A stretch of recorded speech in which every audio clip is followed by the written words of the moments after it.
ताकत, जितनी एनर्जी राहुल गांधी की खिलाफत करने के लिए, राहुल गांधी की छवि खराब करने के लिए भारतीय जनता पार्टी के लोग और सरकार इस्तेमाल करती है, अगर इतनी ताकत भारतीय जनता पार्टी की सरकार ने, केंद्र ने पाकिस्तान के खिलाफ और आतंकवाद के खिलाफ की होती तो शायद आज ये स्थितियां जो हैं वो आतंकवाद को पाकिस्तान प्रायोजित करने की स्थिति में नहीं होता। पाकिस्तान के अंदर इतनी हिम्मत नहीं होती कि वो हिंदुस्तान को आंख दिखाए। तो ये इस ताकत का इस्तेमाल जितना आप राहुल गांधी के खिलाफ करते हैं, मैं समझता हूं पाकिस्तान और आतंकवाद के खिलाफ आपको करना चाहिए। जो है, अगर विपक्ष आपसे कोई प्रश्न पूछता है तो आप उसको पाकिस्तान से जोड़ देते हैं, आप उसको पाकिस्तान परस्त कहना शुरू कर देते हैं। ये वही विपक्ष है, चाहे कांग्रेस पार्टी हो, चाहे देश के दूसरे विपक्षी दल हो।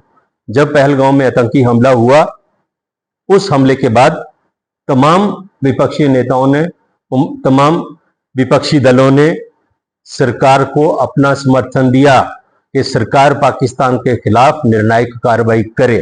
तो जिन दलों ने, जिन नेताओं ने सरकार को निर्णायक कार्रवाई करने के लिए समर्थन दिया, उन दलों को यह जानने का भी अधिकार है कि आपने किन परिस्थितियों में, किन शर्तों के ऊपर सीज फायर जो है वो किया। आप कह रहे, भारतीय जनता पार्टी के कुछ प्रवक्ता तो यहां तक बोलने आ गए कि जी युद्ध तो था ही नहीं। अगर युद्ध नहीं था तो फिर सीज फायर किस चीज का हुआ? ट्रंप घोषणा करते हैं दोनों देशों के बीच हमने समझौता करा दिया, सीज फायर हो रहा है। भारत सरकार के फॉरेन सेक्रेटरी सीज फायर की आधिकारिक तौर पर घोषणा करते हैं। अगर युद्ध नहीं था तो फिर सीज फायर किस चीज का हुआ? वास्तव में इस परिस्थिति को लेकर भारत की सरकार जो है पूरी तरह से कंफ्यूज है। और मुझे ये कहने में कोई गुरेज नहीं है कि पाकिस्तान और पाकिस्तान द्वारा प्रायोजित जो आतंकवाद है उसको भारतीय जनता पार्टी और भारत की जो सरकार है भारतीय जनता पार्टी की, वो अपनी जो राजनीतिक खेती है उसके लिए खाद और पानी की तरह इस्तेमाल करती है। शर्म आनी चाहिए आपको। राहुल गांधी का जो खून है उस खून में तो नेहरू का डीएनए है। उस खून में श्रीमती इंदिरा गांधी जिन्होंने अपनी छाती के ऊपर दर्जनों गोलियां झेली, उनका डीएनए है। राहुल गांधी के खून में राजीव गांधी का डीएनए है। राहुल गांधी के खून में इस देश की स्वतंत्रता के लिए बलिदान देने और जेलों में सजाएं काटने वाले जो नेता हैं उनका डीएनए है। वास्तविकता यह है कि भारतीय जनता पार्टी के जो, भारतीय जनता पार्टी की सोच में, भारतीय जनता पार्टी की कार्यप्रणाली में सावरकर का और नाथूराम गॉडसे का डीएनए है।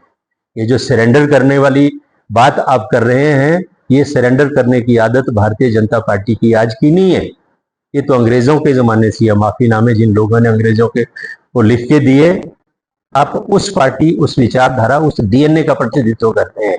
और राहुल गांधी तो इस देश के लिए दी गई कुर्बानियों का जो एक इतिहास है, उस इतिहास के डीएनए जो है वो उनकी विचारधारा में है, वो उनकी कार्यप्रणाली में है।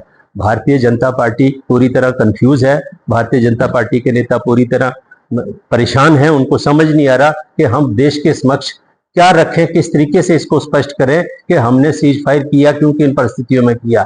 आपने इस पूरे प्रकरण में भारत की जो एक छवि है, भारत की जो शाख है, अपनी कार्यप्रणाली से, अपने भीरूपन से की वजह से, और जो आप छाती ठोक ठोक के कहते हैं कि हम ये करेंगे, हम ऐसा करके दिखाएंगे, हम वैसा करके दिखाएंगे, 56 इंच का सीना है, और ये सारी जो आप जुबानी मिसाइलें फेंकते हैं, वास्तविकता जब इसमें पाकिस्तान को नेस्ता नाबूद करने का जब समय आया, पाकिस्तान को एक ऐसा सबक सिखाने का जब समय आया आपके हाथ में कि हमेशा के लिए पाकिस्तान को आप उसकी जो शरारतें हैं, पाकिस्तान का जो आतंकवाद को प्रायोजित करने की जो नीति है उसमें अंकुश आप लगा सकते थे। उस समय आपने किन कारणों से सीज फायर किया, किन कारणों से सरेंडर किया, ये जानने का हक देश को भी है और देश के जो दूसरे राजनीतिक दल हैं उनको भी है।